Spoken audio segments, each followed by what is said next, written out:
Hello friends, good morning. Welcome to Adista classes. आज है 19 जून 2020 और 19 जून 2020 से जितने भी करंट अफेयर के इंपॉर्टेंट क्वेश्चन बनते हैं वो हम इस वीडियो में डिस्कस करेंगे। साथ ही मैं आपको हर एक क्वेश्चन से रिलेटेड इंपॉर्टेंट फैक्ट बताऊंगा, तो आप हमारा वीडियो पूरा और एंड तक ध्यान से देखिए। लास्ट में मैं आपसे क्वेश्चन पूछूंगा, आप उस क्वेश्चन का जवाब नीचे कमेंट बॉक्स में दे सकते हैं। साथ ही क्वेश्चन से जुड़ी जितनी भी जानकारी आपके पास अवेलेबल हो, आप उसे नीचे कमेंट बॉक्स में लिखा कीजिए ताकि आपका प्रॉपर तरीके से रिवीजन हो सके। अगर आपको हमारी ये वीडियो पसंद आए तो वीडियो को लाइक कीजिए। आपके पास जितने भी एजुकेशनल ग्रुप हैं आप उस ग्रुप में हमारे वीडियो को शेयर कीजिए और साथ ही हमारे चैनल एडिस्टा क्लास को सब्सक्राइब कीजिए। चलिए शुरू करते हैं आज का अपना सेशन और देखते हैं हमारा आज का पहला क्वेश्चन क्या है। आज का हमारा पहला क्वेश्चन है, हाल ही में सस्टेनेबल गैस्ट्रोनॉमी डे कब मनाया गया है। सस्टेनेबल गैस्ट्रोनॉमी डे ये प्रत्येक वर्ष 18 जून को मनाया जाता है, यानी इस क्वेश्चन का ऑप्शन सी सही है, 18 जून। हर साल विश्व भर में 18 जून को सस्टेनेबल गैस्ट्रोनॉमी डे मनाया जाता है। ये दिन गैस्ट्रोनॉमी के प्रकृति से संबंधित सांस्कृतिक साथ ही अभिव्यक्ति सहित दुनिया की सांस्कृतिक विविधता के रूप में स्वीकार करने के लिए प्रत्येक वर्ष 18 जून को मनाया जाता है। इसे मनाने की घोषणा यूनाइटेड नेशन ने, आपका रखना है यूएन यानी यूनाइटेड नेशन के द्वारा 2016 में 21 दिसंबर 2016 को एक प्रस्ताव यूएन ने पारित किया और इस प्रस्ताव के दौरान इसे मनाने की घोषणा यूएन ने रखी, जिसके बाद से प्रत्येक वर्ष दुनिया भर में 18 जून को सस्टेनेबल गैस्ट्रोनॉमी डे मनाया जाता है। अब आपके माइंड में क्वेश्चन आएगा, आखिर गैस्ट्रोनॉमी ये क्या होता है। तो गैस्ट्रोनॉमी ये स्थानीय भोजन और रसोई संबंधी एक विशेष व्यवस्था होती है। यानी अगर मैं आपको इजी लैंग्वेज में कहूँ तो गैस्ट्रोनॉमी यह एक प्रकार के खाना बनाने की विधि है। और बात है यूएन यानी यूनाइटेड नेशन की, तो इसके बारे में लगातार मैं आपको 3 दिन से बता रहा हूँ। आज आप नीचे कमेंट बॉक्स में यूएन के बारे में आपको जितनी भी जानकारी पता है आप उसे नीचे कमेंट बॉक्स में तुरंत लिखिए। चलिए आगे बढ़ते हैं। अगला हमारा क्वेश्चन है, किस शहर में दिव्यांग जनों के लिए समग्र क्षेत्रीय केंद्र का उद्घाटन किया गया है। तो भी हाल ही में झारखंड की कैपिटल है रांची। रांची में दिव्यांग जनों के लिए समग्र क्षेत्रीय केंद्र का उद्घाटन किया गया, यानी इस क्वेश्चन का ऑप्शन ए सही है, रांची। झारखंड के रांची में पीडब्ल्यूडी यानी दिव्यांग जनों के कौशल विकास, उनके पुनर्वास और रोजगार के लिए समग्र क्षेत्रीय केंद्र, जिसे इंग्लिश में कहते हैं सीआरसी, इसी का उद्घाटन किया गया। और इसका उद्घाटन वर्तमान समय के केंद्रीय सामाजिक न्याय और अधिकारिता मंत्री हैं थावरचंद गहलोत, इन्होंने, और केंद्रीय जनजाति मंत्री हैं अर्जुन मुंडा, इन दोनों ने मिलकर इस दिव्यांगजनों के लिए समग्र क्षेत्रीय केंद्र का उद्घाटन झारखंड की कैपिटल रांची में किया है। अब झारखंड की बात है तो झारखंड की कैपिटल रांची है। झारखंड की वर्तमान समय के चीफ मिनिस्टर हैं हेमंत सोरेन और झारखंड की वर्तमान समय की गवर्नर हैं द्रौपदी मुर्मू। आगे बढ़ते हैं। हमारा नेक्स्ट क्वेश्चन है, एआईआईबी ने भारत में कोविड-19 के लिए कितने मिलियन डॉलर के ऋण को मंजूरी प्रदान की है। अभी हाल ही में एआईआईबी ने भारत में कोविड-19 के लिए 750 मिलियन डॉलर के ऋण को मंजूरी प्रदान की, यानी इस क्वेश्चन का ऑप्शन डी सही है, सॉरी 750। सबसे पहले आपके माइंड में क्वेश्चन आएगा, आखिर एआईआईबी ये क्या होता है। एआईआईबी यानी एशियन इंफ्रास्ट्रक्चर इन्वेस्टमेंट बैंक, क्या एशियन इंफ्रास्ट्रक्चर इन्वेस्टमेंट बैंक। इसी ने इंडिया को गरीब और कमजोर वर्ग पर पड़ने वाले कोविड-19 के प्रभाव के खिलाफ अपनी लड़ाई को मजबूत करने के लिए 750 मिलियन डॉलर यानी लगभग 5,714 करोड़, इंडिया की करेंसी के अकॉर्डिंग 5,714 करोड़ रुपए ऋण देने की पुष्टि की है। अब एआईआईबी की बात है तो एआईआईबी यानी एशियन इंफ्रास्ट्रक्चर इन्वेस्टमेंट बैंक, इसकी स्थापना 2015 में हुई थी। इसका हेडक्वार्टर चाइना के बीजिंग में है और एआईआईबी के वर्तमान समय के अध्यक्ष हैं जिन लिकुन। कौन है? जिन लिकुन, ये एआईआईबी के वर्तमान समय के अध्यक्ष हैं। आगे बढ़ते हैं। अगला क्वेश्चन है, हाल ही में अच्युत उस गावंकर का निधन हुआ है, वो किस राज्य के पूर्व मंत्री थे। तो अभी हाल ही में अच्युत उस गावंकर का निधन हो गया और ये गोवा के साथ साथ ये गोवा के अलावा दमन और दीव के भी पूर्व मंत्री थे, यानी इस क्वेश्चन का ऑप्शन बी सही है, गोवा। सबसे पहले आपको इनका पूरा नाम याद रखना है, तो इनका पूरा नाम है अच्युत काशीनाथ शिनाई उस गावंकर। क्या नाम है? अच्युत काशीनाथ सिनाई उस गावंकर। और अब गोवा की बात है, तो इससे पहले आप इनके बारे में थोड़ा और फैक्ट जानिए। ये महाराष्ट्रवादी गोमांतक पार्टी के नेता थे। इनकी पार्टी का नाम क्या था? महाराष्ट्रवादी गोमांतक पार्टी, और ये इसी के नेता थे। इन्होंने 13 अगस्त 1977 को 13 अगस्त 1977 से लेकर के 27 अप्रैल 1979 तक ये गोवा में कैबिनेट मंत्री के रूप में इन्होंने कार्य किया था। अब गोवा की बात है तो गोवा की कैपिटल पणजी है। गोवा के वर्तमान समय के मुख्यमंत्री हैं प्रमोद सावंत, और गोवा के वर्तमान समय की गवर्नर हैं सत्यपाल मलिक। आगे बढ़ते हैं, अगला क्वेश्चन है, केंद्र सरकार ने रोजगार के अवसर को बढ़ाने के लिए किस अभियान को शुरू करने की मंजूरी प्रदान की है? तो अभी हाल ही में केंद्र सरकार यानी सेंट्रल गवर्नमेंट के द्वारा रोजगार के जो प्रवासी मजदूर स्टेट पे वापस आ रहे हैं उनको रोजगार के अवसर को पैदा करने के लिए उनके लिए गरीब कल्याण रोजगार अभियान को शुरू करने की मंजूरी प्रदान की है। यानी इस क्वेश्चन का ऑप्शन ए सही है, गरीब कल्याण रोजगार अभियान। अब इसमें क्या है, तो ये अभियान इंडियन गवर्नमेंट के द्वारा बिहार में एक जिला है खगड़िया जिले के बेलदौर ब्लॉक के तेलिहार ग्राम से शुरू किया जाएगा। और ये जो अभियान शुरू किया जाएगा यह एक विशाल ग्रामीण सार्वजनिक कार्य योजना है जो कोविड-19 की वजह से वापस आने वाले जितने भी प्रवासी मजदूर हैं उनके सहित जो ग्रामीण के नागरिक हैं उनको सशक्त बनाने और आजीविका के अवसर प्रदान करने के लिए इसे शुरू किया गया है। यानी इसका उद्देश्य है कि जितने भी प्रवासी मजदूर वापस आ रहे हैं उनके लिए, साथ में जो ग्रामीण नागरिक हैं उनको सशक्त बनाने और उनकी आजीविका के अवसर को प्रदान करने के लिए इसे शुरू किया गया है। साथ ही इसमें 6 राज्यों के 116 जिले, कितने? 6 राज्यों के 116 जिलों की जो गांव हैं उनको कॉमन सर्विस सेंटर और कृषि विज्ञान केंद्रों के माध्यम से जोड़ा जाएगा। अब ये 6 राज्य कौन कौन से हैं?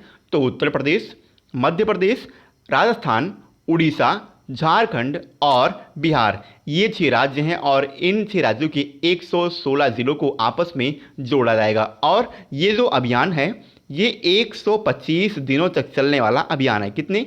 125 दिनों तक ये अभियान चलेगा। आगे बढ़ते हैं, अगला क्वेश्चन है, कौन सा देश चौथे एशियाई युवा पैरा गेम्स 2021 की मेजबानी करेगा? तो अभी हाल ही में बहरीन चौथे एशियाई युवा पैरा गेम्स 2021 की मेजबानी करेगा। यानी इस क्वेश्चन का ऑप्शन सी सही है, बहरीन। एशियाई पैरालंपिक समिति ने बहरीन में आयोजित होने वाले एशियाई युवा पैरा गेम्स के चौथे संस्करण को दिसंबर 2021 में आयोजित किए जाने की घोषणा की है।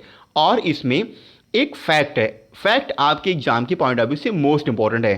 क्या फैक्ट है कि ये जो एशियाई युवा पैरा गेम्स 2021 होगा बहरीन में, इसमें 20 साल से कम उम्र के लगभग 800 एथलीट पार्टिसिपेट करेंगे। यानी इसमें 800 एथलीटों को पार्टिसिपेट करने की उम्मीद जताई जा रही है। अब बहरीन की बात है तो बहरीन की कैपिटल आपको रखना है मनामा। देखिए पनामा एक शहर है पनामा, लेकिन एक है मनामा। तो मनामा ये बहरीन की कैपिटल है। बहरीन की करेंसी है बहरीन दीनार और बहरीन के वर्तमान समय के किंग हैं हमद बिन ईसा अल खलीफा। कौन है?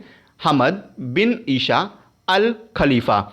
आगे बढ़ते हैं, अगला क्वेश्चन है, WEF की 2020 टेक्नोलॉजी पायनियर्स की सूची में कितनी भारतीय कंपनियों को शामिल किया गया है? तो अभी हाल ही में WEF की 2020 टेक्नोलॉजी पायनियर्स की सूची जारी की गई और इसमें 2 भारतीय कंपनियों को शामिल किया गया है। यानी इस क्वेश्चन का ऑप्शन बी सही है, 2। अब सबसे पहले आपके माइंड में क्वेश्चन आएगा आखिर ये 2 कंपनियां कौन कौन सी है? तो एक कंपनी का नाम है जस्ट मनी और दूसरी कंपनी का नाम है इष्टी लैब्स। ये 2 कंपनी है जस्ट मनी और इष्टी लैब्स। इन्हीं दोनों कंपनियों को WEF की 2020 टेक्नोलॉजी पायनियर्स की सूची में शामिल किया गया है। सबसे पहले ये 100 टेक फर्मों के पुरस्कार विजेताओं की सूची है। कितने? 100 टेक फर्मों यानी 100 कंपनियों के ये पुरस्कार विजेताओं की सूची है। अब इसे जारी करने का उद्देश्य क्या है? तो खाद्य सुरक्षा, वित्तीय पहुंच, कार्बन कैप्चर, अल्टरनेटिव और परिपत्र अर्थव्यवस्थाओं को संबोधित करना, ये इस सूची को जारी करने का मेन पर्पस है। अब आपके माइंड में क्वेश्चन आएगा आखिर ये जस्ट मनी और स्टिल एप्स ये कौन सी कंपनी है? सबसे पहले जस्ट मनी। जस्ट मनी ये artificial intelligence based digital Indian leading platform है। इसके अलावा जो स्टिल एप्स है ये इंडिया के data lead internet of things based startup एक प्लेटफॉर्म है। ये दोनों इंडिया की एक बेहतरीन कंपनी और ऑनलाइन स्टार्टअप प्लेटफॉर्म है। आगे बढ़ते हैं। अगला क्वेश्चन है, किस यूनिवर्सिटी ने सामुदायिक रेडियो सेवा की शुरुआत की है? तो अभी हाल ही में KGMU ने सामुदायिक रेडियो सेवा की शुरुआत की, यानी इस क्वेश्चन का ऑप्शन डी सही है, KGMU। KGMU ने किंग जॉर्ज मेडिकल कॉलेज, क्या नाम है इसका? किंग जॉर्ज मेडिकल कॉलेज, और ये लखनऊ में पड़ता है। आपको रखना है किंग जॉर्ज मेडिकल कॉलेज, ये लखनऊ में है और इसका पूरा नाम क्या है? King George medical university. इसी ने लोगों को स्वास्थ्य से संबंधित मुद्दों और उनके समाधान के बारे में जागरूक करने के लिए इस सामुदायिक रेडियो सेवा यानी कम्युनिटी रेडियो सर्विस की शुरुआत की है। एक रेडियो स्टेशन है 89.6, क्या 89.6 ये मेगाहर्ट्ज़ का एक चैनल है। इसी पर ये सेवा मॉर्निंग 10 से लेकर के दोपहर 2 बजे तक चलाया जाता है और ये कार्यक्रम मेडिकल, इसके साथ ही जो पैरामेडिकल के स्टूडेंट हैं उनके और जो नर्सिंग के स्टूडेंट्स हैं उनके द्वारा ये चलाया जाएगा। अब लखनऊ की बात है तो लखनऊ से इम्पोर्टेंट क्वेश्चन ये बनता है कि लखनऊ कौन सी नदी के किनारे पर बसा हुआ शहर है? तो लखनऊ ये गोमती नदी के किनारे पर बसा हुआ उत्तर प्रदेश का शहर और उत्तर प्रदेश की कैपिटल भी है। आगे बढ़ते हैं।